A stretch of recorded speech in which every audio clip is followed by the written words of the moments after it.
ਸਤਨਾਮ ਵਾਹਿਗੁਰੂ ਸਾਹਿਬ ਜੀ। ਕਿਰਪਾ ਕਰੋ ਦੀਨ ਕੇ ਦਾਤੇ, ਮੇਰਾ ਗੁਣ ਅਵਗਣ ਨਾ ਵਿਚਾਰੋ ਕੋਈ। ਮਾਟੀ ਕਾ ਕਿਆ ਧੋਪੈ ਸੁਆਮੀ, ਮਾਨਸ ਕੀ ਗਤ ਹੀ। ਸੋ ਮੁੱਲਾ ਜੋ ਮਨ ਸਿਉ ਲਰੈ, ਗੁਰ ਉਪਦੇਸ਼ ਕਾਲ ਸਿਉ ਜੁਰੈ। ਕਾਲ ਪੁਰਖ ਕਾ ਮਰਦੈ ਮਾਨ,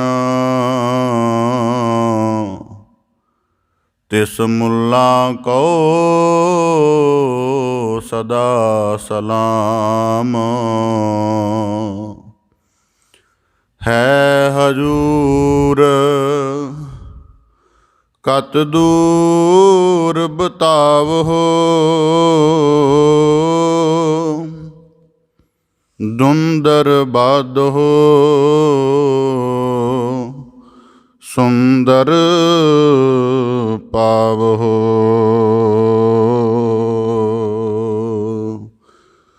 ਠਾਕੁਰ ਗਾਈਐ ਆਤਮ ਰੰਗ, ਸਰਣੀ ਪਾਵਨ ਨਾਮ ਧਿਆਵਨ। ਸਹਿਜ ਸਮਾਵਨ ਸੰਗ,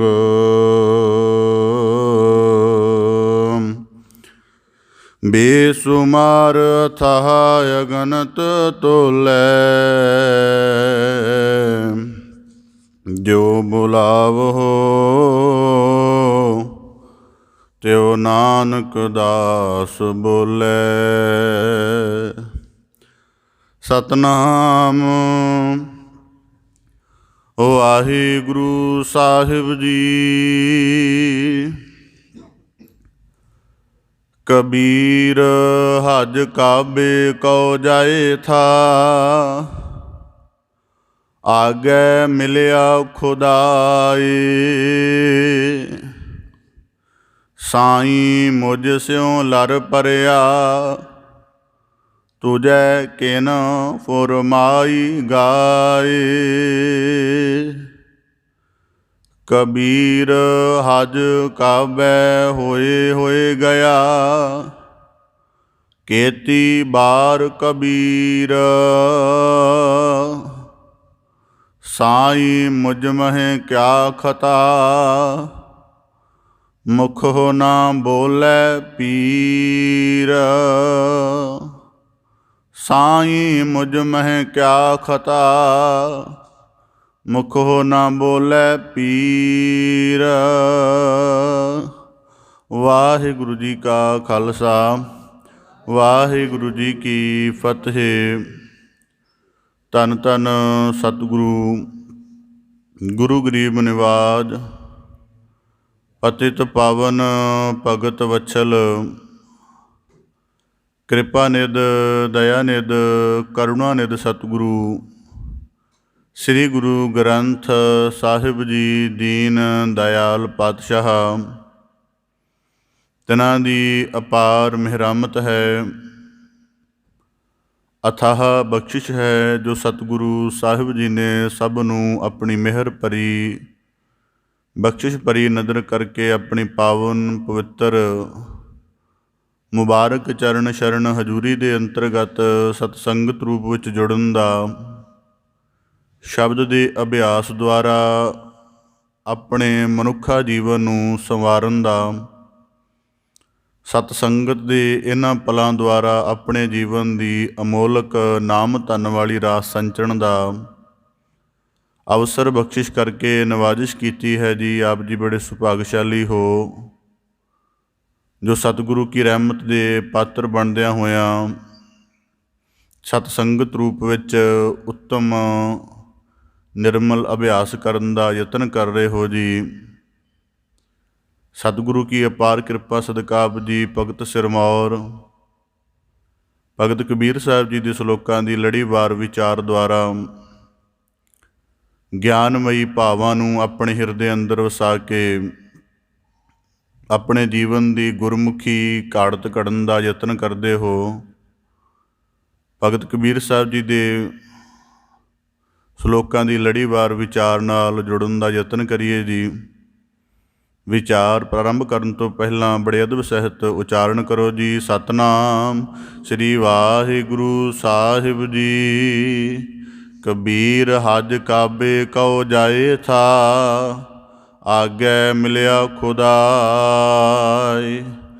ਭਗਤ ਸਿਰਮੌਰ ਭਗਤ ਕਬੀਰ ਸਾਹਿਬ ਜੀ ਲੜੀਵਾਰ ਸ਼ਲੋਕਾਂ ਦੇ ਅੰਤਰਗਤ ਇਸ ਤੋਂ ਪਹਿਲੇ ਸ਼ਲੋਕਾਂ ਦੇ ਵਿੱਚ ਬਖਸ਼ਿਸ਼ ਕੀਤੀ ਸੀ ਕਿ ਜਦੋਂ ਮਨੁੱਖ ਦਾ ਜੀਵਨ ਅਕਾਲ ਪੁਰਖ ਤੋਂ ਉਤਪਤ ਹੁੰਦਾ ਹੈ, ਬੜਾ ਨਿਰਮਲ ਹੁੰਦਾ ਹੈ, ਪਰ ਸੰਸਾਰ 'ਤੇ ਆ ਕੇ ਉਹਦਾ ਜੀਵਨ ਜਦ ਆਪਣੇ ਮੂਲ ਨੂੰ ਵਿਸਾਰ ਦਿੰਦਾ ਹੈ ਤਾਂ ਫਿਰ ਉਸ ਸਾਰਾ ਜੀਵਨ ਜਿਹਦੇ ਵਿੱਚ ਬੜੀ ਨਿਰਮਲਤਾ ਬਣੀ ਹੁੰਦੀ ਹੈ ਉਹ ਖਰਾਬ ਹੋ ਜਾਂਦੀ ਹੈ। ਨਿਰਮਲ ਬੂੰਦ ਆਕਾਸ਼ ਕੀ ਪਰ ਗਈ ਭੂਮ ਵਿਕਾਰ।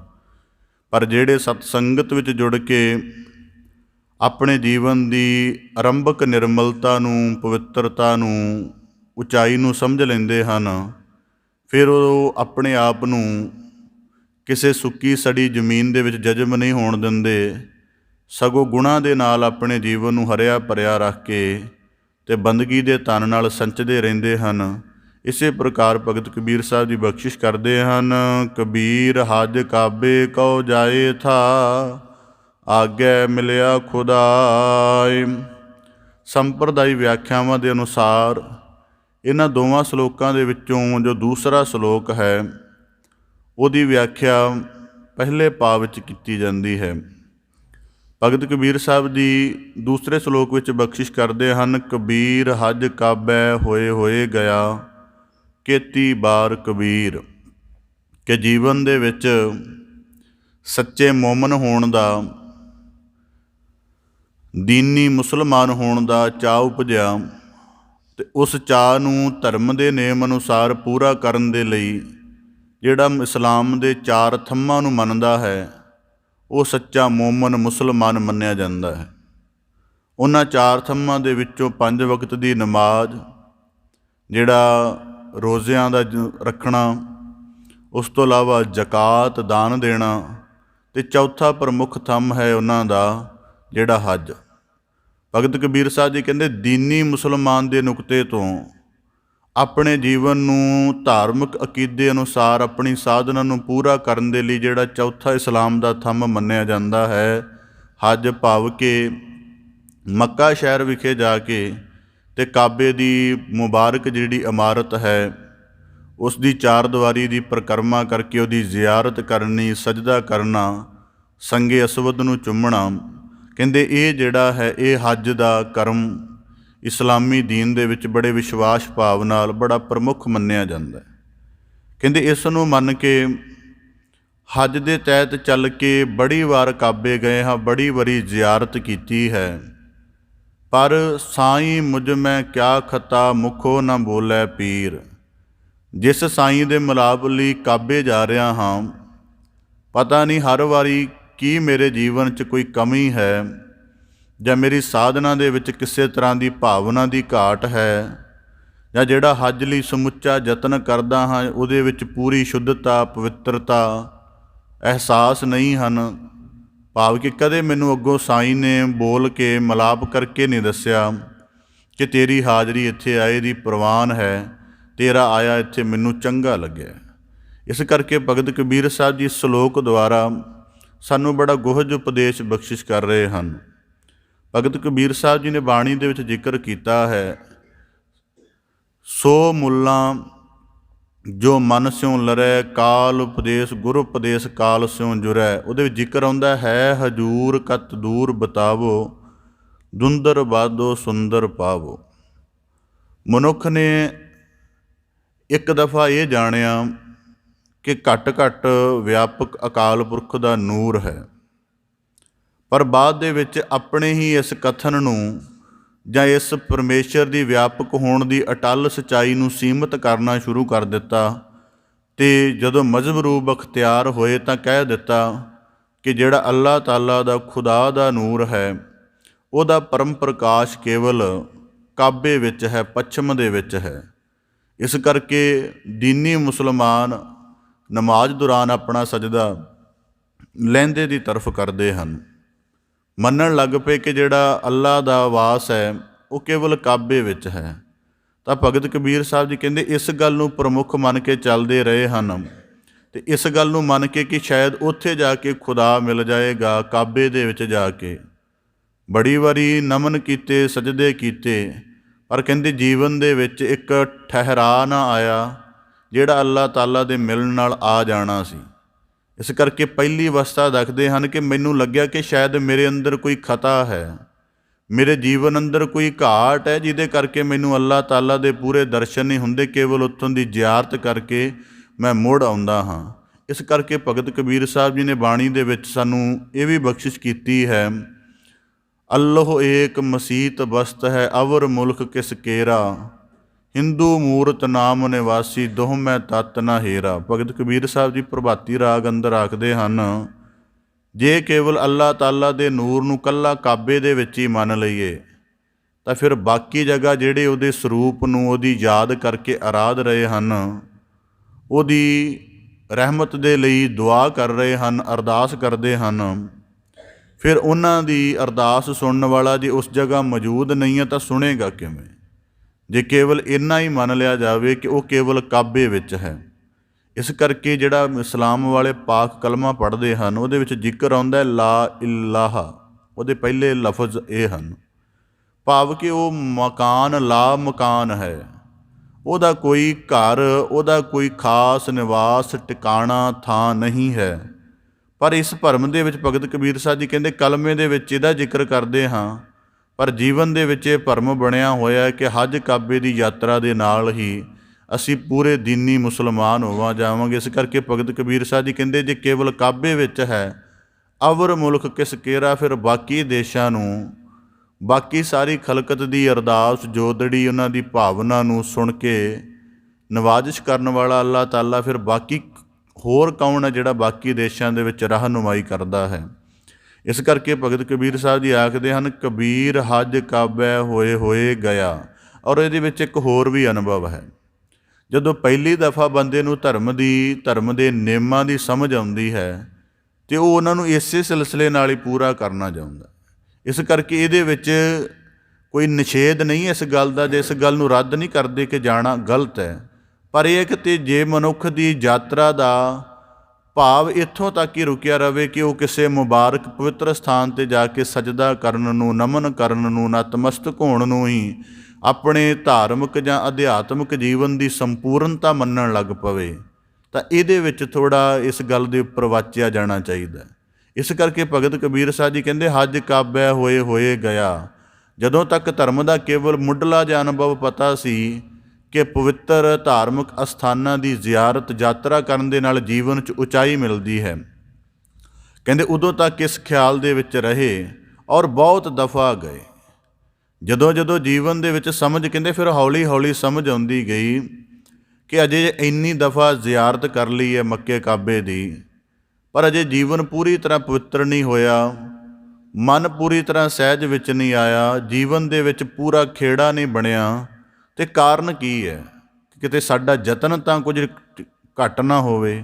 ਤਾਂ ਭਗਤ ਕਬੀਰ ਸਾਹਿਬ ਜੀ ਕਹਿੰਦੇ ਸਾਈਂ ਮੁਝ ਮੈਂ, ਇਸ ਕਰਕੇ ਸਾਈਂ ਮੁਝ ਮੈਂ ਕਿਆ ਖਤਾ। ਇੱਕ ਦਫਾ ਇਹ ਜ਼ਿਕਰ ਕਰਦੇ ਹਨ ਕਿ ਉੱਥੇ ਗਿਆ, ਪਰ ਦੂਜੀ ਦਫਾ ਉਹਦੇ ਬਾਰੇ ਕੁਝ ਕਹਿਣ ਦੀ ਬਜਾਏ ਆਪਣੇ ਆਪ ਦੀ ਗੱਲ ਕਰਦੇ ਹਨ ਕਿ ਧਾਰਮਿਕ ਸਥਲ ਪੂਰੇ ਹਨ, ਉਹਨਾਂ ਦੇ ਭਾਵ ਵੀ ਪੂਰੇ ਹਨ, ਪਰ ਜਿਹੜਾ ਉਹਨਾਂ 'ਤੇ ਜਾਣ ਵਾਲਾ ਹੈ, ਕੀ ਉਹਦੀ ਜਗਿਆਸਾ, ਉਹਦੀ ਭਾਵਨਾ ਜਾਂ ਉਹਦਾ ਮਨੋਰਥ ਐਡਾ ਵੱਡਾ ਹੈ ਕਿ ਵਾਕਿਆ ਹੀ ਉਸ ਮਾਲਕ ਦੇ ਜ਼ਹੂਰ ਨੂੰ ਉਸ ਜਗ੍ਹਾ ਜਾ ਕੇ ਉਹ ਦੇਖ ਲਵੇ। ਇਸ ਕਰਕੇ ਭਗਤ ਕਬੀਰ ਸਾਹਿਬ ਜੀ ਕਹਿੰਦੇ ਮੁੱਖੋਂ ਨਾ ਬੋਲੇ ਪੀਰ, ਕਿ ਉੱਥੇ ਜਾ ਕੇ ਮੈਨੂੰ ਗਵਾਹੀ ਨਹੀਂ ਮਿਲ ਰਹੀ ਕਿ ਅੱਗੋਂ ਮੈਨੂੰ ਪੀਰ ਅੱਲਾਹ ਤਾਲਾ ਬੋਲ ਕੇ ਦੱਸੇ ਕਿ ਤੇਰਾ ਆਉਣਾ ਪ੍ਰਵਾਨ ਹੈ। ਇਸ ਕਰਕੇ ਭਗਤ ਕਬੀਰ ਸਾਹਿਬ ਜੀ ਨੇ ਬਾਣੀ 'ਚ ਐਸੇ ਵੀ ਉਹਨਾਂ ਦੇ ਵਾਕ ਪ੍ਰਾਪਤ ਹਨ। ਨਵਾਜ ਸੋਈ ਜੋ ਨਿਆਉ ਗੁਜਾਰੈ, ਕਲਮਾ ਪਿਸਤ ਨਾ ਹੋਈ, 70 ਕਾਬਾ ਘਟ ਹੀ ਭੀਤਰ, ਜੇ ਕਰ ਜਾਣੈ ਕੋਈ। ਕਿ ਜਦੋਂ ਇਹ ਸ੍ਰਿਸ਼ਟ ਆਦਿ ਦੇ ਵਿੱਚ ਸਾਜੀ ਗਈ, ਉਦੋਂ ਤਾਂ ਕਿਸੇ ਧਰਮ ਮੰਦਰ ਦਾ, ਕਿਸੇ ਧਰਮ ਸਥਾਨ ਦਾ ਨਿਰਮਾਣ ਨਹੀਂ ਸੀ ਹੋਇਆ। ਉਦੋਂ ਵੀ ਬੰਦੇ ਅੱਲਾਹ ਤਾਲਾ ਦੀ, ਖੁਦਾ ਦੀ ਇਬਾਦਤ ਕਰਦੇ ਸਨ। ਉਦੋਂ ਕਿਹੜਾ ਥਾਂ ਚੁਣਦੇ ਸਨ? ਉਦੋਂ ਕਿਸ ਜਗ੍ਹਾ ਬੈਠ ਕੇ ਨਮਾਜ਼ ਅਦਾ ਕਰਦੇ ਸਨ? ਕਿਸ ਦਫਾ ਸਿਰ ਨਵਾਉਂਦੇ ਸਨ? ਕਿਸ ਦਫਾ ਦੀ ਯਾਤਰਾ ਕਰਦੇ ਸਨ? ਤਾਂ ਭਗਤ ਕਬੀਰ ਸਾਹਿਬ ਜੀ ਕਹਿੰਦੇ 70 ਕਾਬਾ ਘਟ ਹੀ ਭੀਤਰ। ਮੱਕਾ ਇੱਕ ਪਵਿੱਤਰ ਸ਼ਹਿਰ ਹੈ ਇਸਲਾਮ ਵਾਲਿਆਂ ਦਾ। ਉਹਦੇ ਅੰਦਰ ਜਿਹੜਾ ਉਹਨਾਂ ਦਾ ਮੇਨ ਧਾਰਮਿਕ ਸਥਾਨ ਹੈ, ਉਹਨੂੰ ਕਾਬਾ ਕਿਹਾ ਜਾਂਦਾ, ਜਿਹਦੀ ਉਹ ਪਰਿਕਰਮਾ ਕਰਦੇ ਨੇ ਚਾਰ ਦੀਵਾਰੀ ਦੇ ਤਰਫ ਚੱਲ ਕੇ। ਤਾਂ ਭਗਤ ਕਬੀਰ ਸਾਹਿਬ ਜੀ ਕਹਿੰਦੇ ਘਟ ਹੀ ਭੀਤਰ, ਇਹ ਤੇਰੇ ਅੰਤਰੀਵ ਦੇ ਵਿੱਚ ਹੀ ਹੈ, ਜੇ ਤੈਨੂੰ ਸਮਝ ਆ ਜਾਏ। ਹੁਣ ਇਸ ਕਰਕੇ ਅਸੀਂ ਬਾਣੀ 'ਚ ਇਹ ਵੀ ਵਾਕ ਪੜ੍ਹਦੇ ਹਾਂ, ਹਰ ਮੰਦਰ ਹਰ ਸਾਜਿਆ, ਹਰ ਵਸੈ ਜਿਸ ਨਾਲ। ਕਿ ਮਾਲਕ ਨੇ ਇਬਾਦਤ ਕਰਨ ਦੇ ਲਈ ਜਦੋਂ ਮਨੁੱਖ ਪੈਦਾ ਕੀਤਾ, ਅਤੇ ਇਬਾਦਤ ਕਰਨ ਦੇ ਲਈ ਸਭ ਤੋਂ ਚੰਗੀ ਥਾਂ ਉਹਨੇ ਮਨੁੱਖ ਦਾ ਦਿਲ ਬਣਾਇਆ।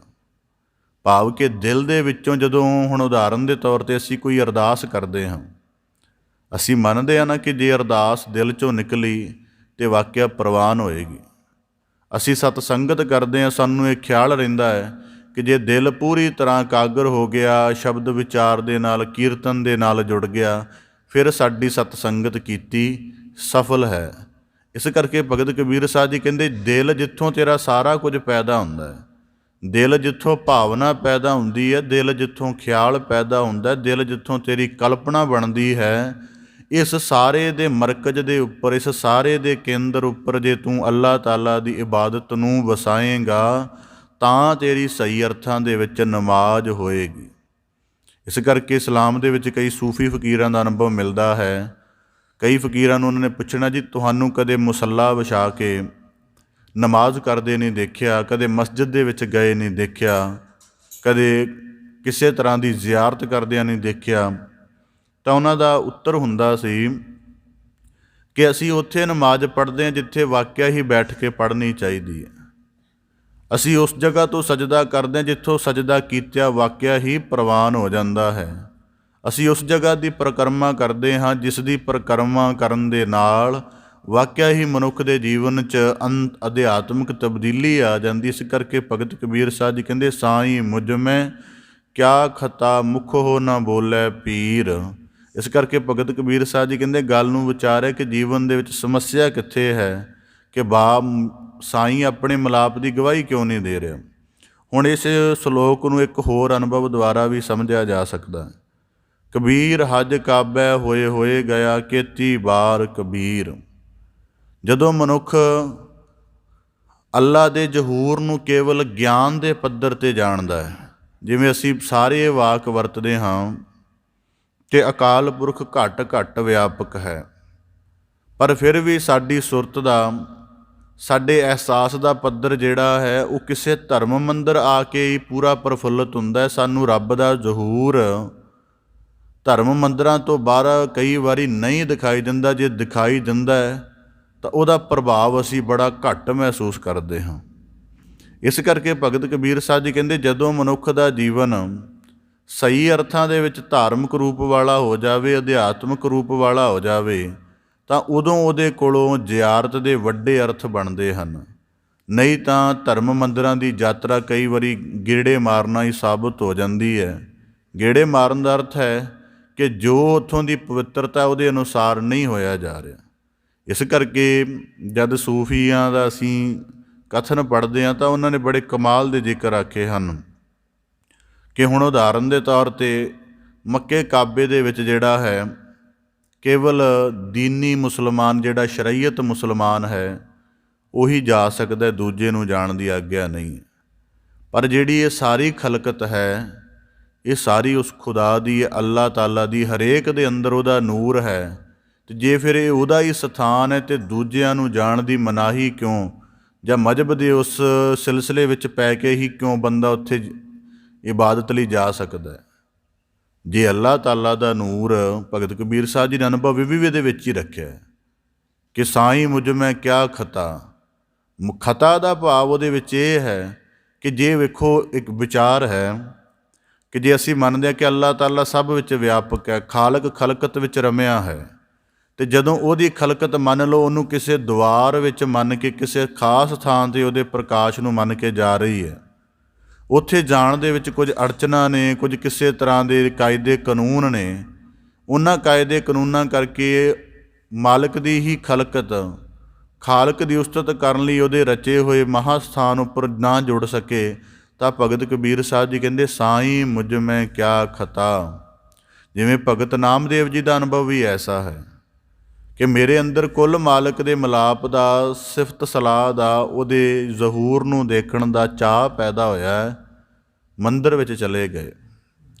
ਹੁਣ ਕਿ ਮੰਦਰ ਦੇ ਵਿੱਚ ਚਲੇ ਗਏ, ਭਗਤ ਦਾ ਅਤੇ ਮਾਲਕ ਦਾ ਪਿਆਰ ਦਾ, ਪ੍ਰੇਮ ਦਾ ਰਿਸ਼ਤਾ ਹੈ, ਪਰ ਜਿਹੜੇ ਵਿੱਚ ਧਰਮ ਦੇ ਜ਼ਾਬਤੇ ਬਣੇ ਹੋਏ ਨੇ, ਉਹਨਾਂ ਕਿਹਾ ਕਿ ਭਗਤ ਨਾਮਦੇਵ ਜੀ ਮੰਦਰ ਵਿੱਚ ਦਾਖਲ ਨਹੀਂ ਹੋ ਸਕਦੇ। ਤਿਰਸਕਾਰ ਕੀਤਾ, ਅਪਮਾਨ ਕੀਤਾ। ਭਗਤੀ ਕਰਮ ਕਰਨ ਤੋਂ ਜਿਹੜਾ ਬੜਾ ਭਾਵਨਾ ਭਰਪੂਰ ਸੀ, ਉਹਦੇ ਤੋਂ ਸਖਤੀ ਦੇ ਨਾਲ ਵਰਜਿਤ ਕੀਤਾ।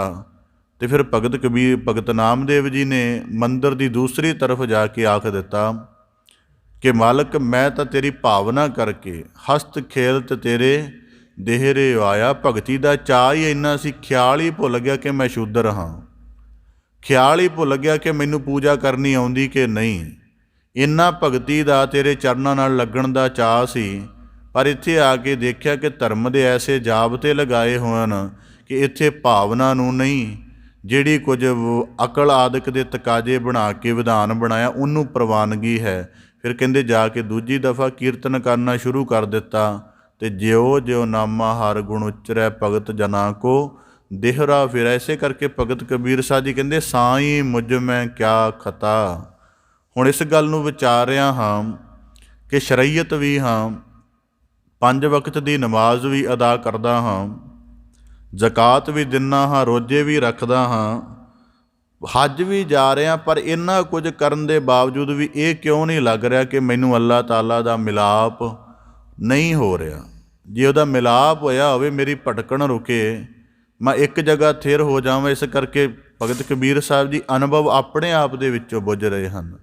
ਇਸ ਕਰਕੇ ਇਹਦੇ ਵਿੱਚ ਇਹ ਵੀ ਨੁਕਤਾ ਬਣਦਾ ਹੈ, ਜਿੰਨੀ ਦਫਾ ਅਸੀਂ ਧਾਰਮਿਕ ਸਥਾਨਾਂ ਦੀ ਯਾਤਰਾ ਕਰਨੀ ਹੈ, ਪਹਿਲੀ ਤਾਂ ਗੱਲ ਹੈ ਆਪਣੀ ਬੰਦਗੀ ਦੇ ਮਨੋਰਥ ਨਾਲ ਉਸ ਦੀ ਯਾਤਰਾ ਨੂੰ ਜੋੜੋ, ਨਾ ਕਿ ਕੇਵਲ ਘੁੰਮਣ ਫਿਰਨ ਦੇ ਨੁਕਤੇ ਨਾਲ। ਅੱਜ ਜਿਹੜੀ ਬਹੁਤੀ ਧਾਰਮਿਕ ਸਥਲਾਂ ਦੇ ਉੱਪਰ ਆਮਦ ਹੈ, ਜਿਹੜੀ ਬਹੁਤ ਵੱਡੀ ਗਿਣਤੀ 'ਚ ਹੈ, ਉਹਦਾ ਕਾਰਨ ਇਹੀ ਹੈ ਕਿ ਮਨੁੱਖ ਨੇ ਆਪਣੇ ਘੁੰਮਣ ਫਿਰਨ ਦੇ ਨੁਕਤੇ ਨੂੰ ਵੀ ਧਾਰਮਿਕ ਸਥਾਨਾਂ ਦੇ ਨਾਲ ਜੋੜ ਲਿਆ। ਜੇ ਉੱਥੇ ਜਾ ਰਿਹਾ ਤਾਂ ਉੱਥੇ ਕੋਈ ਜਗਿਆਸਾ ਨਹੀਂ ਹੈ।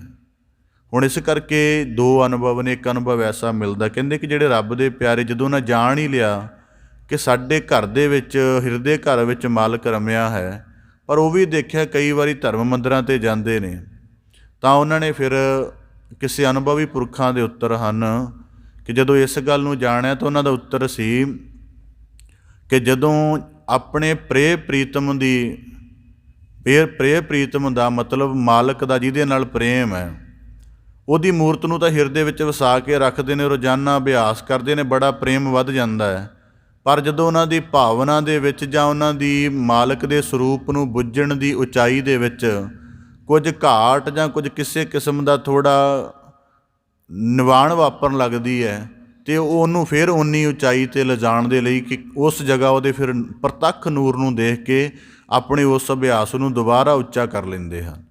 ਇਸ ਕਰਕੇ ਉਹ ਜ਼ਹੂਰ ਦੇਖਦੇ ਹਨ। ਇਸ ਕਰਕੇ ਭਗਤ ਕਬੀਰ ਸਾਹਿਬ ਜੀ ਕਹਿੰਦੇ ਸਾਈਂ ਮੁਝ ਮੈਂ ਕਿਆ ਖਤਾ, ਮੁੱਖੋਂ ਨਾ ਬੋਲੇ ਪੀਰ। ਜੀਵਨ ਦੇ ਵਿੱਚ ਕਿਹੜੀ ਘਾਟ ਹੈ ਜਿਹਦੇ ਕਰਕੇ ਮੁੱਖੋਂ ਨਾ ਬੋਲੇ ਪੀਰ, ਮੇਰੇ ਆਉਣ ਦੀ ਗਵਾਹੀ ਨਹੀਂ ਭਰੀ ਜਾ ਰਹੀ। ਇਸ ਕਰਕੇ ਭਗਤ ਕਬੀਰ ਸਾਹਿਬ ਜੀ ਬਖਸ਼ਿਸ਼ ਕਰਦੇ ਹਨ, ਕਬੀਰ ਹਜ ਕਾਬੈ ਹੋਏ ਹੋਏ ਗਿਆ। ਹਜ ਕਾਬੈ ਦਾ ਭਾਵ ਇਹ ਹੈ ਕਿ 2 ਨੁਕਤੇ ਹਨ ਕਿ ਜਿਸ ਧਰਮ ਸਥਲ 'ਤੇ ਜਾਂਦੇ ਹਾਂ ਉਹਦਾ ਇੱਕ ਅਧਿਆਤਮਿਕ ਪੱਖ ਹੁੰਦਾ ਹੈ, ਇੱਕ ਉਹਦਾ ਧਾਰਮਿਕ ਪੱਖ ਹੁੰਦਾ ਹੈ। ਜਿਹੜੇ ਧਾਰਮਿਕ ਪੱਖ ਦੇ ਅੰਤਰਗਤ ਚੱਲਦੇ ਰਹਿੰਦੇ ਹਨ, ਉਹ ਬਹੁਤ ਵਾਰੀ ਜਾਣ ਨੂੰ ਆਪਣਾ ਕਰਮ ਸਮਝਦੇ ਹਨ। ਜਿਹੜੇ ਉਸ ਥਾਂ ਦੇ ਅਧਿਆਤਮਿਕ ਅਰਥਾਂ ਨੂੰ ਚੀਨ ਲੈਂਦੇ ਹਨ, ਚੁਣ ਲੈਂਦੇ ਹਨ, ਉਹ ਫਿਰ ਉਹਦੇ ਅਧਿਆਤਮਿਕ ਅਰਥਾਂ ਵਿੱਚ ਪੂਰਾ ਹੋਣਾ ਸ਼ੁਰੂ ਹੋ ਜਾਂਦੇ ਹਨ। ਇਸ ਕਰਕੇ ਗੁਰੂ ਸਾਹਿਬ ਜੀ ਨੇ ਬਾਣੀ 'ਚ ਵਾਕ ਆਉਂਦੇ ਹਨ ਸਤਿਗੁਰੂ ਗੁਰੂ ਅਮਰਦਾਸ ਸਾਹਿਬ ਜੀ ਦੇ, ਕਿ ਮਾਨਸ ਹਰ ਮੰਦਰ ਨਾ ਹੋਏ, ਕਿ ਜੇ ਮਨੁੱਖ ਬੁੱਝੇ ਤਾਂ ਇਹ ਦੇਹ ਹੀ ਉਹਦਾ ਮੰਦਰ ਹੈ, ਪਰ ਜੇ ਨਾ ਬੁੱਝਣ ਦੇ ਵਿੱਚ ਆਵੇ ਤੇ ਜਿਹੜੇ ਵਾਕਿਆ ਹੀ ਪਰਮੇਸ਼ਰ ਦੇ ਨਾਮ 'ਤੇ ਬਣੇ ਹੋਏ ਮੰਦਰ ਹਨ, ਉਹਨਾਂ ਦੀ ਪ੍ਰਤੀਤ, ਉਹਨਾਂ ਦੇ ਵੱਡੇ ਅਰਥ ਵੀ ਮਨੁੱਖ ਦੀ ਸੁਰਤ ਵਿੱਚ ਨਹੀਂ ਵਸਦੇ। ਇਸ ਕਰਕੇ ਭਗਤ ਕਬੀਰ ਸਾਹਿਬ ਜੀ ਆਖਦੇ ਹਨ, ਸਾਈਂ ਮੁਝ ਮੈਂ ਕਿਆ ਖਤਾ, ਕਿ ਜੀਵਨ ਦੇ ਵਿੱਚ ਕੋਈ ਕਮੀ ਹੈ, ਮੇਰੇ ਹੱਜ ਕਾਬੇ ਆਉਣ ਦੇ ਵਿੱਚ ਕੋਈ ਘਾਟ ਹੈ ਜਿਹਦੇ ਕਰਕੇ ਸਾਈਂ ਦਾ ਮਿਲਾਪ ਨਹੀਂ ਹੋ ਰਿਹਾ। ਇਸ ਕਰਕੇ ਇਹ ਦੋਹਰੇ ਅਨੁਭਵ ਹਨ। ਇਹ ਇਸ ਕਰਕੇ ਕਹੇ ਜਾ ਰਹੇ ਹਨ, ਇਹ ਕੋਈ ਕਿਸੇ ਵਿਸ਼ੇਸ਼ ਧਰਮ ਦੇ ਉੱਪਰ ਕੋਈ ਟਿੱਪਣੀ ਨਹੀਂ ਹੈ, ਇਹ ਅਸਲ 'ਚ ਆਪੋ ਆਪਣੇ ਅਨੁਭਵ ਸਿੱਖਣ ਦੇ ਲਈ ਹਨ।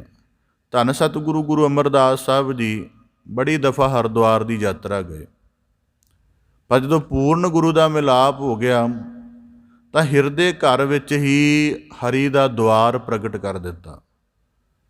ਜਦ ਪੂਰਨ ਸਤਿਗੁਰੂ ਦਾ ਮਿਲਾਪ ਹੋ ਗਿਆ ਤਾਂ ਹਿਰਦੇ ਘਰ ਵਿੱਚ ਹੀ ਹਰੀ ਮੰਦਰ ਦਾ ਪ੍ਰਕਾਸ਼ ਉਜਲ ਕਰ ਦਿੱਤਾ। ਹੁਣ ਇਸ ਗੱਲ ਨੂੰ ਵਾਚੋ ਕਿ ਹਰਿਮੰਦਰ ਸਾਹਿਬ ਦਾ ਜੋ ਪਾਵਨ ਸਥਾਨ ਹੈ, ਉਹਦਾ ਨਿਰਮਾਣ ਸਤਿਗੁਰੂ ਗੁਰੂ ਅਰਜਨ ਸਾਹਿਬ ਜੀ ਦੇ ਵੇਲੇ ਹੋਇਆ, ਪਰ ਪ੍ਰਭਾਤੀ ਰਾਗ ਅੰਦਰ ਸਤਿਗੁਰੂ ਗੁਰੂ ਅਮਰਦਾਸ ਸਾਹਿਬ ਜੀ ਦੇ ਸ਼ਬਦ ਮਿਲਦੇ ਹਨ। ਪੂਰਾ ਦਾ ਬੜਾ ਵਿਸਥਾਰਤ ਸ਼ਬਦ ਹੈ ਹਰਿਮੰਦਰ ਬਾਰੇ।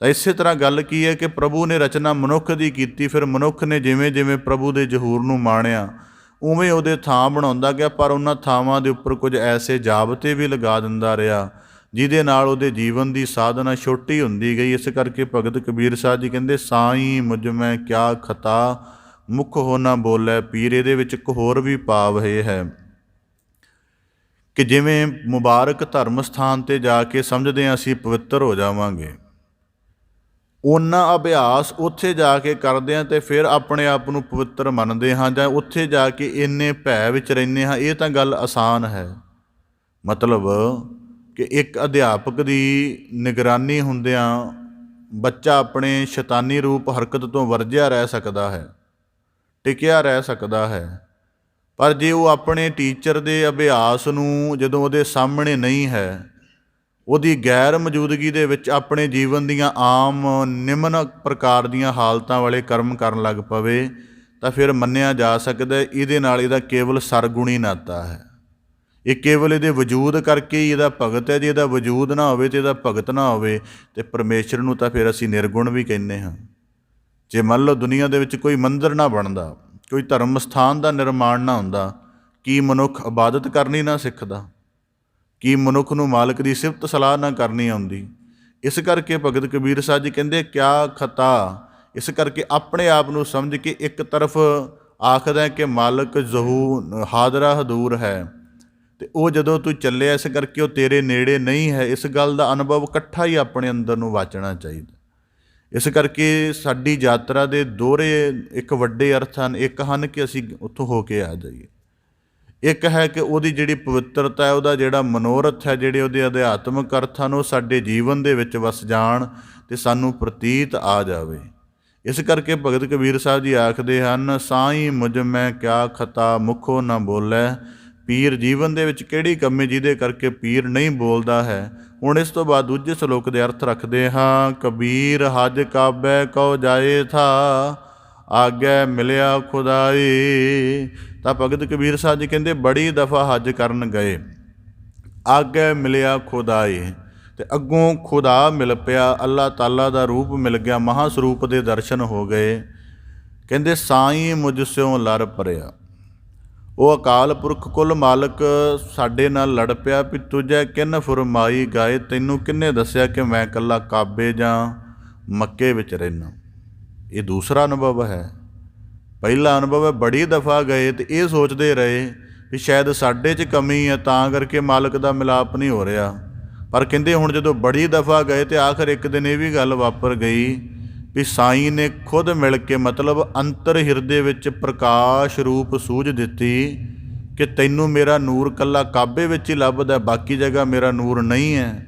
ਅੱਲਾ ਦੀ ਬਿਆਨਗੀ ਦੱਸਦੇ ਹਨ, ਖੁਦਾ ਦੀ ਬਿਆਨਗੀ ਦੱਸਦੇ ਹਨ ਭਗਤ ਕਬੀਰ ਸਾਹਿਬ ਜੀ, ਕਿ ਉਹ ਮਾਲਕ ਨੇ ਆਪ ਹੀ ਸੂਝ ਦਿੱਤੀ ਵੀ ਇੱਥੇ ਮੇਰਾ ਨੂਰ ਲੱਭਣ ਦੇ ਲਈ ਆ ਰਿਹਾ, ਮੈਨੂੰ ਸਜਦਾ ਕਰਨ ਦੇ ਲਈ ਆ ਰਿਹਾ। ਫਿਰ ਆਪ ਹੀ ਦੱਸ ਕਿ ਬਾਕੀ ਜਗ੍ਹਾ ਮੇਰਾ ਨੂਰ ਨਹੀਂ ਹੈ, ਬਾਕੀ ਸਥਾਨ ਮੇਰਾ ਨਹੀਂ, ਇਸ ਕਰਕੇ ਕਿਆ ਹੈ ਹਜੂਰ ਕਤ ਦੂਰ ਬਤਾਵੋ। ਦੂਰ ਕਿੱਥੋਂ ਕਹਿ ਸਕਦੇ ਹਾਂ, ਨੇੜੇ ਤੋਂ ਨੇੜੇ। ਇਸ ਕਰਕੇ ਦੁਨੀਆ ਧਾਰਮਿਕ ਹੈ, ਤਾਂ ਕਰਕੇ ਧਰਮ ਸਥਲਾਂ ਦੇ ਵਿੱਚ ਭੀੜ ਹੈ। ਦੁਨੀਆ ਅਧਿਆਤਮਿਕ ਹੋਣਾ, ਜੇ ਆਪਣੇ ਧਰਮ ਦੀ ਸਾਰੀ ਜਿੰਨਾ ਉਹਦਾ ਗਿਆਨ ਹੈ, ਜੇ ਉਹਦੇ ਵਿੱਚੋਂ ਅਧਿਆਤਮਿਕ ਨੂੰ ਚੁਣ ਲਏਗੀ ਤਾਂ ਮਨੁੱਖਾਂ ਦਾ ਜੀਵਨ ਬੜਾ ਹੀ ਪਵਿੱਤਰ ਹੋ ਜਾਏਗਾ, ਬੜਾ ਹੀ ਹੌਲਾ ਹੋ ਜਾਏਗਾ। ਇਸ ਕਰਕੇ ਭਗਤ ਕਬੀਰ ਸਾਹਿਬ ਜੀ ਕਹਿੰਦੇ, ਸਾਈਂ ਮੁਝ ਸਿਉ ਲਰ ਪਰਿਆ ਤੁਝੈ ਕਿਨ ਫੁਰਮਾਈ ਗਾਏ। ਹੁਣ ਕੁਝ ਮੈਂ ਜ਼ਿਕਰ ਰੱਖ ਦਿਆਂ ਕਿ ਆਗੈ ਮਿਲਿਆ ਖੁਦਾਏ ਕੇਵਲ ਕਹਿਣ ਮਾਤਰ ਨਹੀਂ। ਇਸਲਾਮ ਦੇ ਵਿੱਚ ਬੜੇ ਵੱਡੇ ਸੂਫੀ ਫਕੀਰ ਹੋਏ ਹਨ, ਫਰੀਦੁਦੀਨ ਅਤਾਰ ਨੌਸ਼ਾਪੁਰ। ਉਹਨਾਂ ਦੀ 2 ਪੁਸਤਕਾਂ ਬੜੀਆਂ ਮਸ਼ਹੂਰ ਨੇ, ਇੱਕ ਹੈ ਤਜ਼ਕਿਰਾਤੁਲ ਔਲੀਆ ਅਤੇ ਦੂਜੀ ਹੈ ਮਨਤਿਕ ਉਤੈਰ। ਜਿਹੜੀ ਤਜ਼ਕਿਰਾਤੁਲ ਔਲੀਆ, ਇਹਦੇ ਵਿੱਚ ਉਹਨਾਂ ਨੇ ਜਿੰਨੇ ਵੱਡੇ ਸੂਫੀ ਸੰਤ ਹੋਏ ਨੇ ਉਹਨਾਂ ਦੇ ਜੀਵਨੀਆਂ ਦੇ ਬਿਆਨ ਦਰਜ ਕੀਤੇ ਹਨ। ਬੜੀ ਕਮਾਲ ਦਾ ਟੈਕਸਟ ਹੈ ਸੂਫੀਆਂ ਦਾ। ਉਹਦੇ ਵਿੱਚ ਉਹ ਬੀਬੀ ਰਾਬੀਆ ਅਲ ਬਸਰੀ ਦੇ ਬੰਦਗੀ ਦੇ ਪ੍ਰਭਾਵ ਨੂੰ ਦੱਸਦਿਆਂ 62 ਸਫ਼ੇ ਉੱਪਰ ਆਖਦੇ ਹਨ ਕਿ ਜਦੋਂ ਦੂਜੀ ਦਫਾ ਬੀਬੀ ਰਾਬੀਆ ਕਾਬੇ ਦੀ ਜ਼ਿਆਰਤ ਦੇ ਲਈ ਗਈ, ਹਜ ਦੇ ਲਈ ਗਈ, ਅਤੇ ਜਦੋਂ ਉਹ ਜੰਗਲ ਦੇ ਵਿੱਚੋਂ ਲੰਘ ਰਹੇ ਸਨ, ਉਹਨਾਂ ਨੇ ਦੇਖਿਆ ਕਿ ਜਿਹੜਾ ਕਾਬਾ ਸੀ ਉਹਨਾਂ ਦੇ ਇਸਤਕਬਾਲ ਦੇ ਲਈ ਜੰਗਲ ਵਿੱਚ ਆਇਆ ਹੋਇਆ ਸੀ।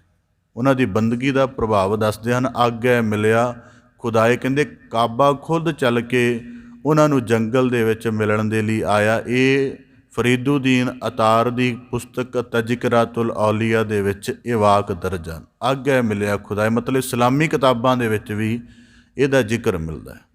ਇੱਕ ਹੋਰ ਜ਼ਿਕਰ ਹੈ ਸ਼ਹਿਜ਼ਾਦਾ ਦਾਰਾ ਸ਼ਿਕੋਹ ਦੀ ਕਿਤਾਬ ਹੈ ਸਫੀਨਾਤੁਲ ਔਲੀਆ। ਉਹਦੇ ਵਿੱਚ ਉਹਨੇ ਜ਼ਿਕਰ ਕੀਤਾ ਕਿ ਹਜ਼ਰਤ ਅਦਹਮ ਇਬਰਾਹਿਮ ਅਦਹਮ ਬਲਖੀ ਨੇ ਇੱਕ ਵਾਰੀ ਨਿਰਣਾ ਕੀਤਾ, ਨਿਸ਼ਚਾ ਕੀਤਾ ਕਿ ਮੇਰੇ ਜਿਹੜੇ ਬਜ਼ੁਰਗ ਸਨ ਵੱਡੇ, ਉਹ ਕਾਬੇ ਦੀ ਜ਼ਿਆਰਤ ਪੈਦਲ ਚੱਲ ਕੇ ਗਏ ਸਨ, ਪਰ ਮੈਂ ਅੱਖਾਂ ਦੇ ਸਹਾਰੇ ਚੱਲ ਕੇ ਜਾਵਾਂਗਾ। ਅੱਖਾਂ ਦੇ ਸਹਾਰੇ ਚੱਲਣ ਦਾ ਮਤਲਬ ਹਰ 2 ਕਦਮਾਂ ਤੋਂ ਬਾਅਦ ਜਿਹੜੀ ਨਮਾਜ਼ ਹੈ ਉਹਨੂੰ ਅਦਾ ਕਰਦਾ ਚੱਲਾਂਗੇ। ਇਸ ਕਰਕੇ ਉਹ 14 ਸਾਲਾਂ ਦੇ ਵਿੱਚ ਕਾਬਾ ਮੁਅੱਜ਼ਮਾ ਪਹੁੰਚੇ। ਹਰ 2 ਕਦਮ 'ਤੇ ਨਮਾਜ਼, ਮਾਲਕ ਦੀ ਸਿਫਤ ਸਲਾਹ ਰੋਕ ਕੇ ਕਰਦੇ ਰਹੇ, ਫਿਰ 2 ਕਦਮ ਤੁਰ ਲੈਣਾ, ਫਿਰ ਇਬਾਦਤ ਕਰਨੀ। 14 ਸਾਲਾਂ ਦੇ ਵਿੱਚ ਉਹ ਮੱਕਾ ਮੁਅੱਜ਼ਮਾ ਕਾਬਾ ਵਿਖੇ ਪਹੁੰਚੇ। ਉੱਥੇ ਜਦੋਂ ਪਹੁੰਚੇ ਦੇਖਿਆ ਕਿ ਕਾਬਾ ਉੱਥੇ ਹੈ ਨਹੀਂ ਸੀ। ਉਹਨਾਂ ਨੇ ਦੁਖੀ ਹੋ ਕੇ ਜਾਂ ਉਹਨਾਂ ਨੇ ਭਾਵੁਕ ਹੋ ਕੇ ਕਿਹਾ ਕਿ ਅੱਲਾਹ ਤਾਲਾ, ਹੇ ਖੁਦਾ, ਤੇਰੇ ਨੂਰ ਦੇ ਦਰਸ਼ਨ ਕਰਨ ਦੇ ਲਈ ਮੈਂ ਇੱਥੇ ਆਇਆ, ਕੀ ਮੇਰੀ ਸਾਧਨਾ ਵਿੱਚ ਕੋਈ ਕਮੀ ਹੈ ਕਿ ਮੈਨੂੰ ਤੇਰੇ ਇੱਥੇ ਦੀਦਾਰ ਨਹੀਂ ਹੋਏ? ਤਾਂ ਕਹਿੰਦੇ ਗੈਬ ਵਿੱਚੋਂ ਆਵਾਜ਼ ਪ੍ਰਗਟ ਹੋਈ, ਆਕਾਸ਼ ਵਿੱਚੋਂ, ਕਿ ਤੇਰੇ ਲਈ ਨਹੀਂ, ਇਸ ਵਕਤ ਮੱਕਾ ਕਾਬਾ ਜਿਹੜਾ ਹੈ ਉਹ ਦਰਸ਼ਨ ਦੇਣ ਦੇ ਲਈ ਹਜ਼ਰਤ ਰਾਬੀਆ ਅਲ ਬਸਰੀ ਦੇ ਪਾਸ ਗਿਆ। ਜੇ ਇੰਨੀ ਗੱਲ ਨੂੰ ਵਿਚਾਰ ਰਹੇ ਸਨ ਅਤੇ ਉਹਨੇ ਚੰਨੂ ਉਹਨਾਂ ਨੇ ਕਾਬਾ ਉੱਥੇ ਆਪਣੀ ਸਥਿਤ ਥਾਂ 'ਤੇ ਦੇਖਿਆ ਅਤੇ ਉਹਦਾ ਜ਼ਿਕਰ ਦਰਜ ਕੀਤਾ ਕਿ ਆਪਣੇ ਮੁਬਾਰਕ ਮੁਰੀਦਾਂ ਨੂੰ ਜਿਹੜੇ ਵਾਕਿਆ ਹੀ ਉਹਦਾ ਨੂਰ ਹਰ ਜਗ੍ਹਾ ਸਮਝ ਚੁੱਕੇ ਹਨ, ਕਾਬਾ ਉਹਨਾਂ ਨੂੰ ਦਰਸ਼ਨ ਦੇਣ ਲਈ ਆ ਜਾਂਦਾ ਹੈ। ਇੰਜ ਇਸਲਾਮ ਦੀ ਇੱਕ ਤੀਜੀ ਕਿਤਾਬ ਹੈ ਮੌਲਾਨਾ ਮੁਹੰਮਦ ਸਾਲਹ ਸਾਹਿਬ ਦੀ, ਕਿਤਾਬ ਦਾ ਨਾਂ ਹੈ ਸਵਾਨਹ ਉਮਰੀ ਰਸੂਲ ਮਕਬੂਲ। ਉਹਦੇ ਵਿੱਚ ਆਖਦੇ ਹਨ ਕਿ ਜਦੋਂ ਹਜ਼ਰਤ ਨੂਹ ਨੇ ਇੱਕ ਵਾਰੀ ਕਿਸੇ ਕਾਰਨ ਧਰਤੀ 'ਤੇ ਬੜੇ ਭਾਰੀ ਤੂਫਾਨ ਦੀ ਬਦਦੁਆ ਦੇ ਦਿੱਤੀ, ਕਹਿੰਦੇ ਉਸ ਵਕਤ ਅੱਲਾ ਨੇ ਆਗਿਆ ਕੀਤੀ ਫਰਿਸ਼ਤਿਆਂ ਨੂੰ ਕਿ ਕਾਬੇ ਨੂੰ ਉੱਚਾ ਉਠਾ ਲਿਆ ਜਾਵੇ ਜ਼ਮੀਨ ਤੋਂ ਉੱਚਾ ਉਠਾ ਲਿਆ। ਹੌਲੀ ਹੌਲੀ ਵਰ੍ਹਿਆਂ ਬੱਧੀ ਮਿੱਟੀ ਪੈਂਦੀ ਗਈ ਅਤੇ ਫਿਰ ਧਰਤੀ ਦੀ ਸਤ੍ਹਾ ਅਤੇ ਕਾਬੇ ਦੀ ਸਤ੍ਹਾ ਇੱਕੋ ਜਿੱਕੀ ਹੋ ਗਈ, ਉਹਦੇ ਵਿੱਚ ਕੋਈ ਫਰਕ ਨਾ ਰਿਹਾ। ਇੰਝ ਹੀ ਉਹਨਾਂ ਦੀ ਇੱਕ ਹੋਰ ਕਿਤਾਬ ਹੈ ਕਸਿਸ ਉਲ ਅੰਬੀਆ, ਉਹਦੇ ਵਿੱਚ ਵੀ ਐਸਾ ਜ਼ਿਕਰ ਮਿਲਦਾ ਹੈ ਕਿ ਜਿਹੜੀ ਉਹਦੀ ਇਬਾਦਤ ਦਾ ਪ੍ਰਭਾਵ ਹੈ ਉਹ ਕਾਬੇ ਦੀਆਂ ਕੰਧਾਂ ਨੇ ਦਿੱਤਾ। ਇਸ ਕਰਕੇ ਅਰਜ਼ ਕਰਦੇ ਹਾਂ ਕਿ ਕਈ ਦਫਾ ਸਾਨੂੰ ਨਹੀਂ ਲੱਗਦਾ, ਜਿਵੇਂ ਅਸੀਂ ਗੁਰੂ ਨਾਨਕ ਸਾਹਿਬ ਜੀ ਦੇ ਮੁਬਾਰਕ ਕਦਮਾਂ ਦੇ ਨਾਲ ਕਾਬੇ ਦਾ ਜਿਹੜਾ ਪ੍ਰਵਰਤਨ ਮੰਨਦੇ ਹਾਂ, ਉਹਨੂੰ ਝਿਠਲਾਉਂਦੇ ਹਾਂ, ਜੀ ਐਸਾ ਸੰਭਵ ਨਹੀਂ ਹੈ। ਇਹ ਉਹਨਾਂ ਦੀਆਂ ਤਿੰਨ ਕੀ ਵਧੀਕ ਨੇ ਬੜੀਆਂ, ਮੈਂ ਸਿਰਫ 3 ਆਪਦੇ ਸਨਮੁਖ ਰੱਖੀਆਂ ਨੇ ਔਰ ਬਹੁਤ ਪੁਰਾਤਨ ਨੇ। 523 627 ਹਿਜਰੀ ਦੀ ਪਹਿਲੀ ਪੁਸਤਕ ਹੈ ਔਰ ਉਹਨਾਂ ਦੀਆਂ ਪ੍ਰਮਾਣਿਕ ਪੁਸਤਕਾਂ ਨੇ, ਉਹਨਾਂ ਦੇ ਵਿੱਚ ਜ਼ਿਕਰ ਆਉਂਦਾ ਹੈ। ਤਾਂ ਭਗਤ ਕਬੀਰ ਸਾਹਿਬ ਜੀ ਕਹਿੰਦੇ ਆਗੈ ਮਿਲਿਆ ਖੁਦਾਏ ਸਾਈਂ ਮੁਝ ਸਿਉ ਲਰ ਪਰਿਆ ਤੁਝੈ ਕਿਨ ਫੁਰਮਾਈ ਗਾਏ। ਕਹਿੰਦੇ ਅੱਗੇ ਸਾਈਂ ਲਰ ਭਰਿਆ ਦਾ ਭਾਵ ਕਿ ਉਹਨੇ ਮੇਰੀ ਜਿਹੜੇ ਅੰਦਰ ਦੁਬਿਧਾ ਬਣੀ ਸੀ, ਜਾਂ ਜਿਹੜਾ ਮੈਂ ਸਮਝਦਾ ਸੀ ਕਿ ਉਹਦਾ ਨੂਰ ਇੱਕੋ ਜਗ੍ਹਾ ਹੈ, ਮੇਰੀ ਉਸ ਗਿਆਨ ਜਾਂ ਉਸ ਜਾਣਨ ਵਾਲੀ ਸਥਿਤੀ ਨੂੰ ਕੁਐਸਚਨ ਕੀਤਾ। ਤੁਝੇ ਕਿੰਨ ਫੁਰਮਾਈ ਗਏ, ਕਿੰਨੇ ਤੈਨੂੰ ਕਿਹਾ ਕਿ ਕੇਵਲ ਇਸ ਥਾਂ ਦੇ ਵਿੱਚ ਹੀ ਵਸਦਾ ਹਾਂ। ਇਸ ਕਰਕੇ ਧੰਨ ਸਤਿਗੁਰੂ ਇਹ ਧਰਮਾਂ ਦੇ ਵਿੱਚ ਬੜੇ ਵੱਡੇ ਸੰਕਟ ਚੱਲਦੇ ਹਨ। ਸਾਰੇ ਧਰਮ ਇਹਦੇ ਵਿੱਚ ਹੌਲੀ ਹੌਲੀ ਫਸਦੇ ਹਨ। ਜਿਹੜੇ ਮਜ਼ਹਬਾਂ ਦੀ ਅਧਿਆਤਮਿਕਤਾ ਉੱਚੀ ਨਾ ਹੋਣ ਲੱਗ ਪਵੇ, ਉਹ ਕੇਵਲ ਧਾਰਮਿਕ ਰਹਿ ਜਾਣ, ਫਿਰ ਉਹਨਾਂ ਦੇ ਅਭਿਆਸ ਛੋਟੇ ਰਹਿ ਜਾਂਦੇ ਹਨ। ਫਿਰ ਉਹਨਾਂ ਛੋਟੇ ਅਭਿਆਸਾਂ ਨੂੰ ਜਦੋਂ ਉਹਦੀ ਉਚਾਈ ਦੀ ਗੱਲ ਕਰੋ, ਫਿਰ ਉਹਨਾਂ ਅੰਦਰ ਝਗੜਾ ਉਤਪੰਨ ਹੋਣ ਲੱਗ ਪੈਂਦਾ। ਇਸ ਕਰਕੇ ਭਗਤ ਕਬੀਰ ਸਾਹਿਬ ਜੀ ਕਹਿੰਦੇ ਤੂੰ ਜੈ ਕਿੰਨ ਫੁਰਮਾਈ ਗਏ, ਤੈਨੂੰ ਕਿੰਨੇ ਦੱਸਿਆ। ਭਗਤ ਕਬੀਰ ਸਾਹਿਬ ਜੀ ਕਹਿੰਦੇ ਵੀ ਮੈਂ ਇੱਥੇ ਹੀ ਵਸਦਾ ਹਾਂ। ਇਸ ਕਰਕੇ ਭਗਤ ਗੁਰੂ ਨਾਨਕ ਸਾਹਿਬ ਜੀ ਜਦ ਮੁਬਾਰਕ ਮੱਕਾ ਸ਼ਹਿਰ ਵਿਖੇ ਗਏ, ਅਸੀਂ ਭਾਈ ਗੁਰਦਾਸ ਸਾਹਿਬ ਜੀ ਦੇ ਵਾਕ ਪੜ੍ਹਦੇ ਹਾਂ, ਬਾਬਾ ਫਿਰ ਮੱਕੇ ਗਿਆ ਨੀਲ ਬਸਤਰ ਧਾਰੇ ਬਨਵਾਰੀ, ਆਸਾ ਹੱਥ ਕਿਤਾਬ ਕਸ਼ ਕੂਜਾ ਬਾਂਗ ਮੁਸੱਲਾ ਧਾਰੀ। ਉਹਦੇ ਵਿੱਚ ਜ਼ਿਕਰ ਆਉਂਦਾ ਹੈ, ਸੁੱਤਾ ਜਾਏ ਮੁਸੀਤ ਨੂੰ ਜਿੱਥੇ ਹਾਦੀ ਹੱਜ ਗੁਜ਼ਾਰੀ, ਕਿ ਸਤਿਗੁਰੂ ਸਾਹਿਬ ਜੀ ਦੇ ਮੁਬਾਰਕ ਚਰਨ ਕਾਬੇ ਵੱਲ ਹੋ ਗਏ ਅਤੇ ਉੱਥੇ ਜੀਵਨ ਇੱਕ ਜਿਹੜਾ ਹਾਜੀ ਸੀ, ਜਿਹੜਾ ਮੰਨਿਆ ਜਾਂਦਾ ਕਿ ਭਾਰਤ ਵੱਲੋਂ ਗਿਆ ਸੀ, ਭਾਰਤ ਤੋਂ ਗਿਆ ਹੀ ਸੀ, ਉਹਨੇ ਜਦੋਂ ਦੇਖਿਆ ਕਿ ਇਸ ਪੁਰਖ ਦੇ ਜਿਹੜੇ ਚਰਨ ਹਨ, ਪੈਰ ਹਨ, ਉਹ ਕਾਬੇ ਵੱਲ ਨੂੰ ਹੋ ਗਏ ਨੇ, ਤਾਂ ਕਹਿੰਦੇ ਜਦੋਂ ਉਹਨੇ ਚੁੱਕ ਕੇ ਉਠਾ ਕੇ ਦੂਜੀ ਤਰਫ ਕੀਤੇ ਤਾਂ ਉਹਨੇ ਪਹਿਲਾਂ ਝਿੜਕਿਆ ਬੜੇ ਸਖਤੀ ਦੇ ਨਾਲ ਵੀ ਕੌਣ ਹੈ ਜਿਹੜਾ ਜਿਹਨੂੰ ਇਸ ਗੱਲ ਦਾ ਪਤਾ ਨਹੀਂ ਕਿ ਕਾਬੇ ਵੱਲ ਚਰਨ ਪੈਰ ਨਹੀਂ ਕਰੀਦੇ। ਤਾਂ ਗੁਰੂ ਸਾਹਿਬ ਜੀ ਨੇ ਸੁਭਾਵਕ ਕਿਹਾ ਕਿ ਜਿਸ ਤਰਫ ਅੱਲਾ ਦਾ ਨੂਰ ਨਹੀਂ ਉਸ ਤਰਫ ਕਰ ਦਿਓ। ਤਾਂ ਉਹ ਕਹਿ ਉਹਨੇ ਦੂਜੀ ਤਰਫ ਕੀਤੇ, ਉਹਨੂੰ ਇੰਝ ਪ੍ਰਤੀਤ ਹੋਇਆ ਕਿ ਕਾਬਾ ਦੂਜੀ ਤਰਫ ਹੋ ਗਿਆ। ਉਹਨੂੰ ਡਰ ਆਇਆ, ਭੈ ਆਇਆ, ਫਿਰ ਘੁਮਾ ਕੇ ਫਿਰ ਤੀਜੀ ਤਰਫ ਕੀਤੇ, ਉੱਧਰ ਵੀ ਨਜ਼ਰ ਆਇਆ, ਚੌਥੀ ਸਾਰੀ ਦਫਾ ਨਜ਼ਰ ਆਇਆ, ਫਿਰ ਢਹਿ ਕੇ ਚਰਨੀ ਪੈ ਗਿਆ। ਤਾਂ ਗੁਰੂ ਸਾਹਿਬ ਜੀ ਕਹਿਣ ਲੱਗੇ ਇਹ ਸਾਡੀ ਆਪਣੀ ਸੀਮਾ ਹੈ ਕਿ ਅਸੀਂ ਉਹਦੇ ਨੂਰ ਨੂੰ ਇੱਕ ਜਗ੍ਹਾ ਮੰਨਦੇ ਹਾਂ ਤਾਂ ਉਹ ਘੱਟ ਘੱਟ ਰਮਿਆ ਹੋਇਆ ਹੈ। ਇਸ ਕਰਕੇ ਭਾਈ ਗੁਰਦਾਸ ਸਾਹਿਬ ਜੀ ਕਹਿੰਦੇ ਕਿ ਹੋਏ ਹੈਰਾਨ ਕਿਹੜੇ ਨੇ ਜੁਹਾਰੀ ਐਸੀ ਕਲਾ ਦਿਖਾਈ। ਕਲਾ ਦਾ ਮਤਲਬ ਕੀ ਹੈ? ਕਲਾ ਦਾ ਮਤਲਬ ਹੈ ਕਿ ਜਿਹੜੀ ਉਹਨਾਂ ਦੀ ਇੰਨੇ ਸਾਲਾਂ ਦੀ ਖੜੋਤ ਬਣੀ ਹੋਈ ਹੈ ਕਿ ਇੱਕੋ ਜਗ੍ਹਾ ਮੰਨਦੇ ਹਨ, ਉਸ ਖੜੋਤ ਨੂੰ ਸਤਿਗੁਰੂ ਸਾਹਿਬ ਜੀ ਨੇ ਆਪਣੀ ਮੁਬਾਰਕ ਛੋਹ ਦੇ ਨਾਲ ਕੁਝ ਪਲਾਂ ਦੇ ਵਿੱਚ ਹੀ ਉਸ ਸਾਰੀ ਖੜੋਤ ਨੂੰ ਮੇਟ ਦਿੱਤਾ। ਇਸ ਕਰਕੇ ਭਗਤ ਕਬੀਰ ਸਾਹਿਬ ਜੀ ਕਹਿੰਦੇ ਸਾਈਂ ਮੁਝ ਮੈਂ ਕਿਆ ਖਤਾ ਮੁਖੋ ਨਾ ਬੋਲੇ ਪੀਰ। ਇਸ ਕਰਕੇ ਧਰਮਾਂ ਦੇ ਅਧਿਆਤਮਿਕ ਸੰਕਟ ਹੁੰਦੇ ਹਨ, ਸਭ ਧਰਮਾਂ ਦੇ ਹਨ। ਜਿਵੇਂ ਸਾਨੂੰ ਹਰਿਮੰਦਰ ਦੀ ਪ੍ਰਤੀਤ ਆਪਣੇ ਅੰਗ ਸੰਗ ਸਿਖਾਈ ਜਾਂਦੀ ਹੈ। ਮੈਂ ਕਿਸੇ ਦਫਾ ਕਿਸੇ ਗੁਰਸਿੱਖ ਦਾ ਅਨੁਭਵ ਮੈਨੂੰ ਸੁਣਨ ਨੂੰ ਮਿਲਿਆ ਸੀ। ਉਹ ਕਹਿਣ ਲੱਗਾ, ਉਹਨੇ ਬੜਾ ਕਮਾਲ ਦੇ ਬਚਨ ਆਖੇ ਸਨ। ਕਹਿੰਦਾ ਹਰਿਮੰਦਰ ਸਾਹਿਬ ਦੀ ਪ੍ਰਤੀਤ ਕੀ ਹੈ, ਕੀ ਪ੍ਰਭਾਵ ਹੈ? ਉੱਥੇ ਕਹਿੰਦਾ ਸਦ ਕੀਰਤਨ ਹੈ। ਸਦ ਕੀਰਤਨ ਦਾ ਮਤਲਬ ਹਰਿਮੰਦਰ ਸਾਹਿਬ ਦੇ ਸਾਰਾ ਦਿਨ ਜਿਹੜਾ 24 ਘੰਟੇ ਦਾ ਮੰਨ ਲਓ ਜਿਹੜਾ ਪੂਰਾ ਸਮਾਂ ਹੈ, ਉਹਦੇ ਵਿੱਚ 16 ਤੋਂ 18 ਘੰਟੇ ਉੱਥੇ ਕੀਰਤਨ ਹੈ।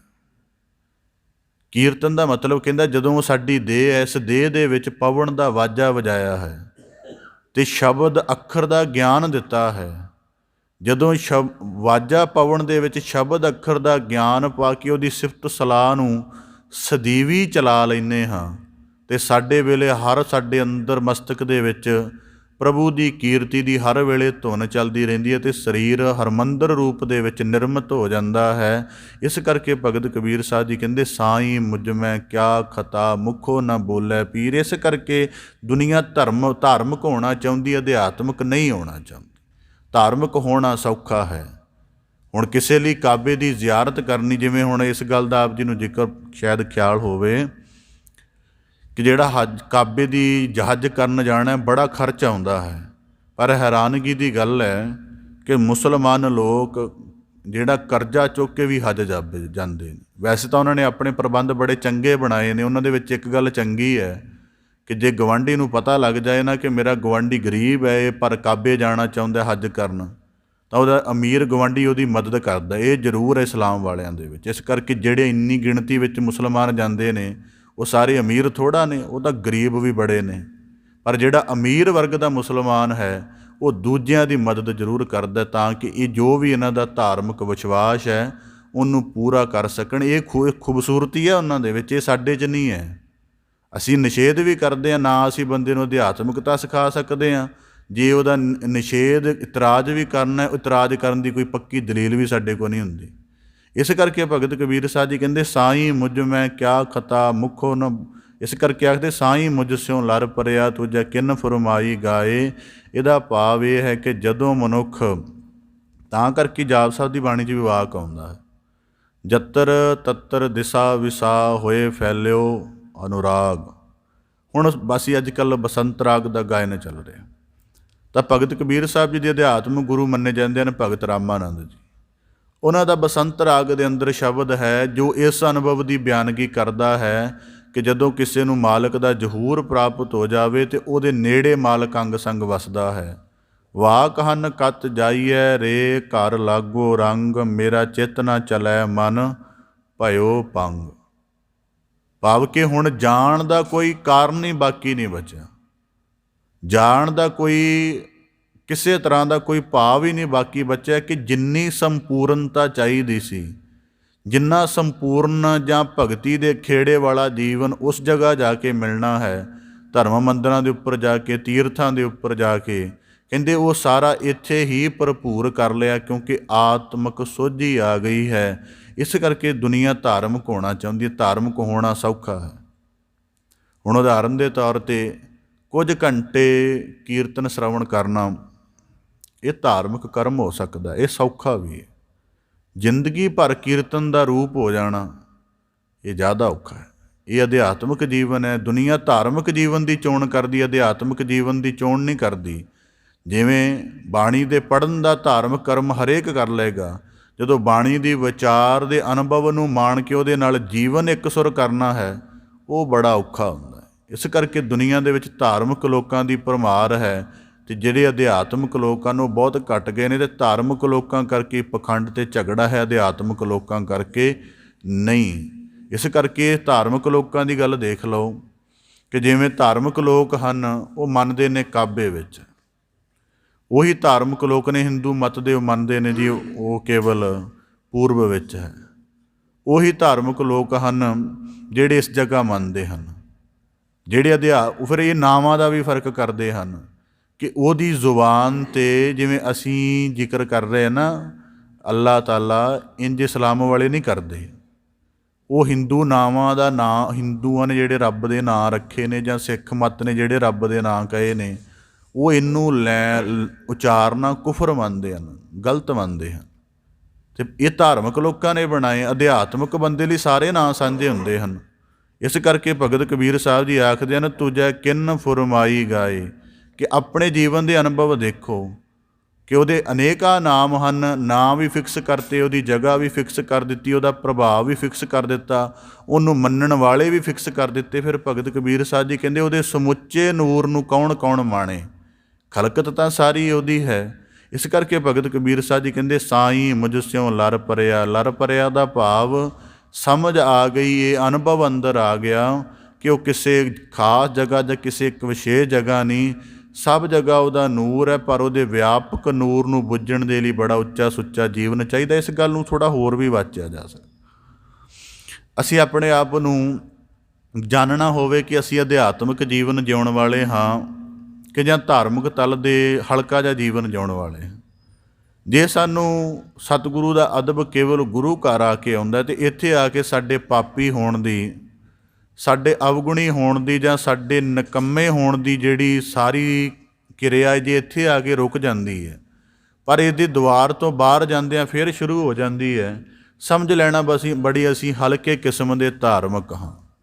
ਏਕ ਓਂਕਾਰ ਨੂੰ ਨਮਨ ਕਰ ਰਹੇ ਹਾਂ, ਪਰ ਏਕ ਓਂਕਾਰ ਦੇ ਨਮਨ ਨੂੰ ਜਦੋਂ ਬਾਹਰਲੇ ਜੀਵਨ 'ਚ ਜਿਉਂਦੇ ਹਾਂ, ਉਦੋਂ ਸਾਡੀ ਨਤਮਸਤਕ ਭੰਗ ਹੋ ਜਾਂਦੀ। ਸਾਡੇ ਅੰਦਰ ਵਖਰੇਵਿਆਂ ਦੀ, ਵਿਤਕਰਿਆਂ ਦੀ ਮਹਾਂ ਚਰਚਾ ਚੱਲਦੀ ਹੈ, ਮਹਾਂ ਪ੍ਰਭਾਵ ਚੱਲਦਾ ਹੈ। ਇਸ ਕਰਕੇ ਭਗਤ ਕਬੀਰ ਸਾਹਿਬ ਜੀ ਕਹਿੰਦੇ ਸਾਈਂ ਮੁਝ ਸਿਉ ਲਰ ਪਰਿਆ। ਸਾਈਂ ਨੇ ਮੈਨੂੰ ਇਹ ਦੀਰਘ ਸੂਝ ਬਖਸ਼ਿਸ਼ ਕਰ ਦਿੱਤੀ। ਤੁਜੈ ਕਿਨ ਫੁਰਮਾਈ ਗਾਏ। ਇਸ ਕਰਕੇ ਬਾਣੀ 'ਚ ਭਗਤ ਕਬੀਰ ਸਾਹਿਬ ਜੀ ਦੇ ਵਾਕ ਪ੍ਰਾਪਤ ਹਨ। ਭਗਤ ਕਬੀਰ ਸਾਹਿਬ ਜੀ ਫਰਮਾਉਂਦੇ ਹਨ ਹੈ ਹਜੂਰ ਕਤ ਦੂਰ ਬਤਾਵੋ ਦੁੰਦਰ ਬਦ। ਦੁੰਦਰ ਦਾ ਮਤਲਬ ਝਗੜਾ ਮੁੱਕ ਗਿਆ, ਦੁਬਿਧਾ ਮੁੱਕ ਗਈ ਕਿ ਕਿਸੇ ਵਿਸ਼ੇਸ਼ ਜਗ੍ਹਾ ਜਾਣਾ ਪਏਗਾ। ਕਹਿੰਦੇ ਹਿਰਦੇ ਘਰ ਵਿੱਚ ਵੀ ਉਸ ਮਾਲਕ ਦੇ ਭਰਪੂਰ ਦੀਦਾਰ ਹੋਏ ਹਨ ਅਤੇ ਗੱਲ ਦੀ ਸਮਝ ਆ ਗਈ। ਇਸ ਪ੍ਰਕਾਰ ਭਗਤ ਕਬੀਰ ਸਾਹਿਬ ਜੀ 2 ਸ਼ਲੋਕਾਂ ਦੇ ਪਾਠ ਦੁਆਰਾ ਸਾਨੂੰ ਇੱਕ ਵਿਸ਼ੇਸ਼ ਕਿਸਮ ਦਾ ਅਨੁਭਵ ਪ੍ਰਦਾਨ ਕਰਦੇ ਹਨ ਕਿ ਜੀਵਨ ਦੇ ਵਿੱਚ ਜੋ ਮੁਬਾਰਕ ਧਾਰਮਿਕ ਯਾਤਰਾ ਸਾਧਨਾ ਹੈ, ਜੇ ਉਹਦੇ ਮਨੁੱਖ ਵੱਡੇ ਅਰਥ ਆਪਣੀ ਜ਼ਿੰਦਗੀ 'ਚ ਪੈਦਾ ਕਰ ਲਵੇ ਤਾਂ ਉਹਦੀ ਯਾਤਰਾ ਦੇ ਅਰਥ ਜਿਹੜੇ ਸਫਲ ਹਨ। ਤਾਂ ਕਿ ਜੇ ਬਾਰ-ਬਾਰ ਜੇ ਆਉਣ ਜਾਣ ਬਣਿਆ ਰਹੇ, ਇਹਦਾ ਮਤਲਬ ਮਨੁੱਖ ਦੇ ਆਪਣੇ ਜੀਵਨ 'ਚ ਕੋਈ ਕਮੀ ਹੋ ਸਕਦੀ ਹੈ, ਉਸ ਮੁਬਾਰਕ ਧਰਮ ਸਥਾਨ ਦੇ ਵਿੱਚ ਨਹੀਂ।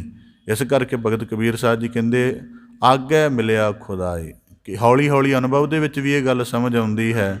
ਤੁਝੇ ਕਿਨ ਫੁਰਮਾਈ ਗਾਏ, ਕਿੰਨੇ ਦੱਸਿਆ ਕਿਸ ਜਗ੍ਹਾ ਰਹਿਣਾ। ਇਸ ਦੱਸਣ ਦਾ ਮਤਲਬ ਹੈ ਕਿ ਜਿੱਥੇ ਵੀ ਬੈਠਾ ਹੈ ਉੱਥੇ ਹੀ ਭਰਪੂਰ ਹੈ। ਜਾਪ ਸਾਹਿਬ ਦੀ ਬਾਣੀ 'ਚ ਪੜ੍ਹਦੇ ਹਾਂ ਕਿ ਜ਼ਾਹਰ ਜ਼ਹੂਰ ਹੈ ਕਿ ਹਾਜ਼ਰ ਹਜ਼ੂਰ ਹੈ। ਇਸ ਪ੍ਰਕਾਰ ਭਗਤ ਕਬੀਰ ਸਾਹਿਬ ਜੀ ਸਾਨੂੰ ਬਖਸ਼ਿਸ਼ ਕਰਕੇ ਨਵਾਜ਼ਿਸ਼ ਕਰਦੇ ਹਨ, ਕਿਰਪਾ ਕਰਨ ਸ਼ਲੋਕਾਂ ਦਾ ਭਾਵ ਉਪਦੇਸ਼ ਸਾਡੇ ਸਾਰਿਆਂ ਦੇ ਹਿਰਦਿਆਂ ਅੰਦਰ ਵਸ ਜਾਏ ਜੀ।